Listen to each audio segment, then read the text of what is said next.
My mission is simple, to make you money. I'm here to level the playing field for all investors. There's always a bull market somewhere, and I promise to help you find it. Mad Money starts now. Hey, I'm Cramer. Welcome to Mad Money. Welcome to Cramer. I'll be with my friends. I'm just trying to make a little money. My job, not just entertain, but to educate and teach. So call me at 1-800-743-CNBC or tweet me at Jim Cramer. Hey, we got a new pattern here, and we don't need artificial intelligence to spot it. The market opens up soggy in the morning on many days. Then as the morning goes on, buyers come in and scoop up stocks at terrific prices right at the top. Of course, that drives up the market entirely from the bottom as these uninformed sellers, they make way for the well-informed buyers. Newly satisfied shareholders, often with very good cost bases by the end of the day.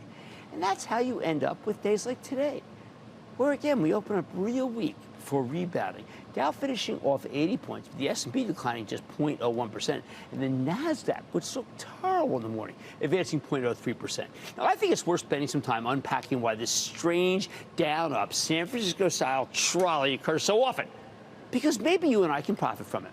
Why don't we start by asking, why does the market have such a miserable feel in the morning? Well, let me give you some suppositions.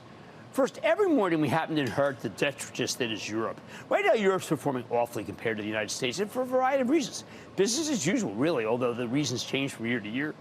At the moment, Europe's got horrific inflation. Each day we get a bit of bad news on the inflation front that tells us that they're way behind the curve, certainly behind our curve. Today was in the UK, where inflation's still running up more than 10% year over year. That means that more and more rate hikes from the central bank are expected, with the possibility of truly persistent inflation that can't be brought down, even if the Bank of England engineers a severe recession. The UK is not alone here. I just don't see a lot to like in Europe beyond Banco Santander.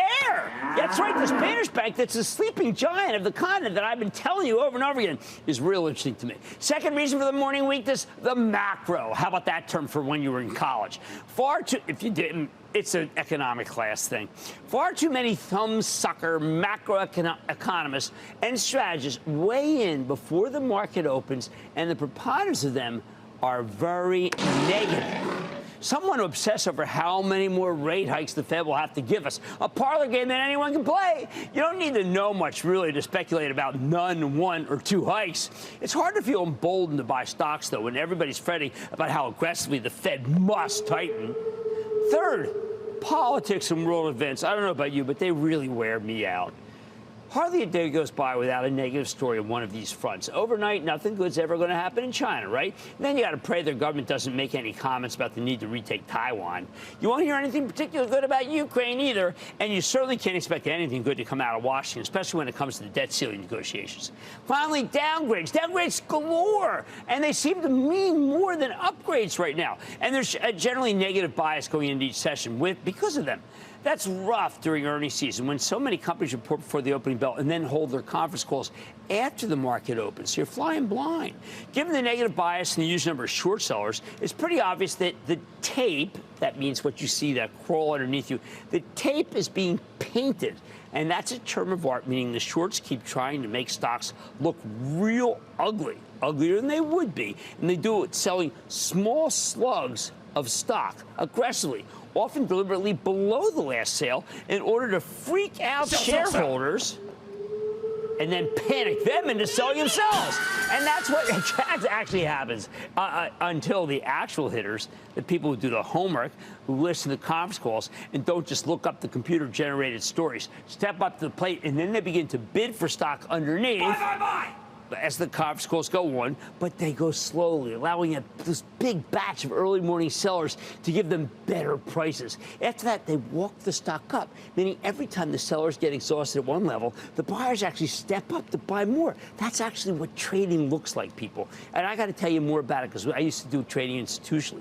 See, the more it goes higher, the more they buy, the more it goes higher, and they take it up. Case in point, Morgan Stanley. That's a stock we own for the Chapel Trust, which you can follow by joining the CNBC Investing Club.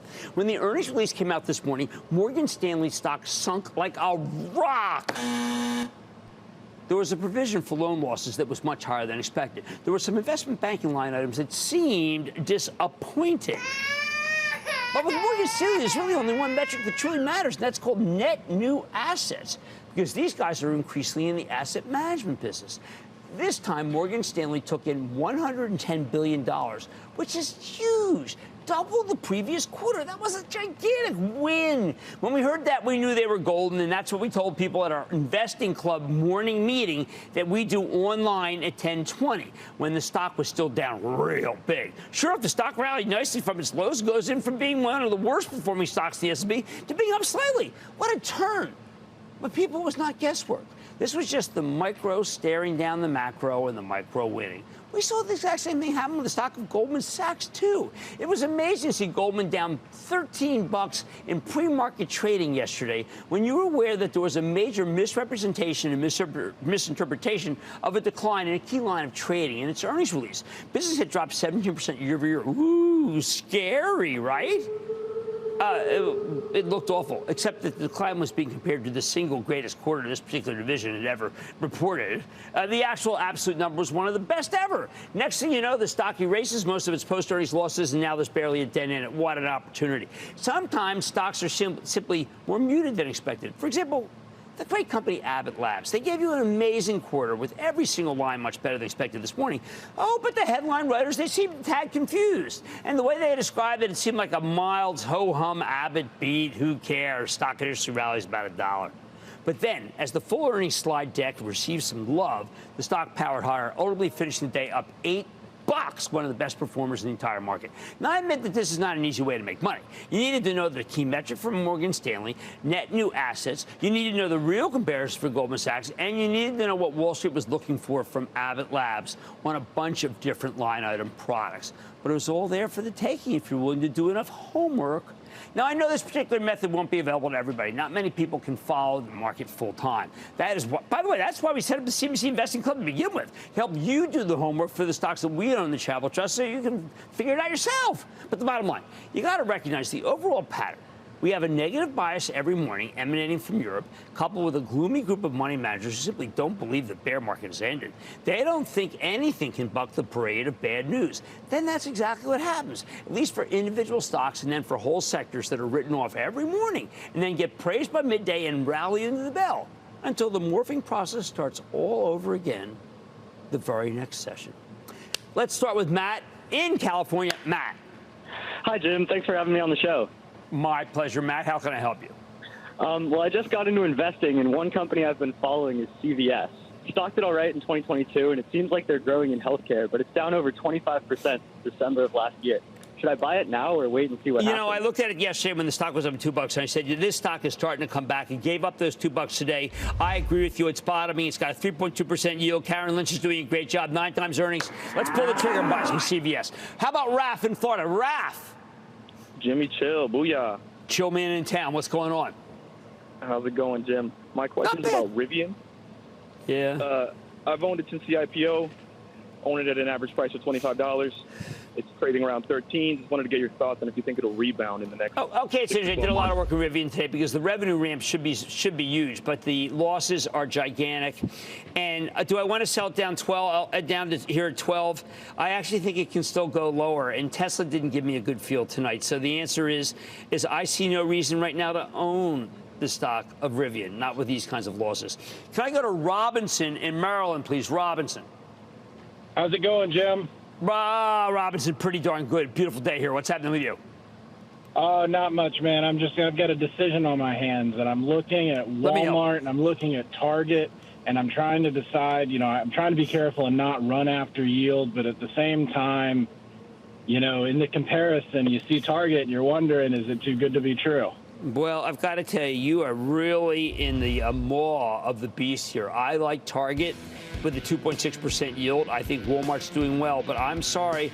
I'm got to go with Costco. I think that they showed you the stock is up since the so-so month, and that means that Costco is the best place to be.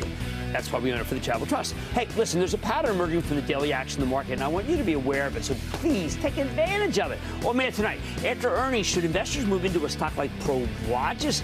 I'm digging into the story with the company's CEO. It's very compelling. Warehouses. Then, here on Mad Money, we're all about finding new investing ideas, and we've spotted a liquefied natural gas company that you might want to keep on your radar. We know you like these. And we're continuing with our series on the stinkers of 2021. Actually, no, we're going to find the good ones in the IPO batch that is 2021. And we've got some tech names tonight that have defied the odds, jumped higher since public, and two of them I think you should. Bye. So stay with Cramer.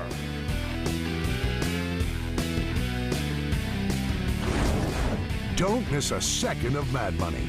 Follow @Jim Cramer on Twitter. Have a question? Tweet Cramer. #MadTweets. Send Jim an email to madmoney@cnbc.com or give us a call at 1-800-743-CNBC. Miss something? Head to madmoney.cnbc.com.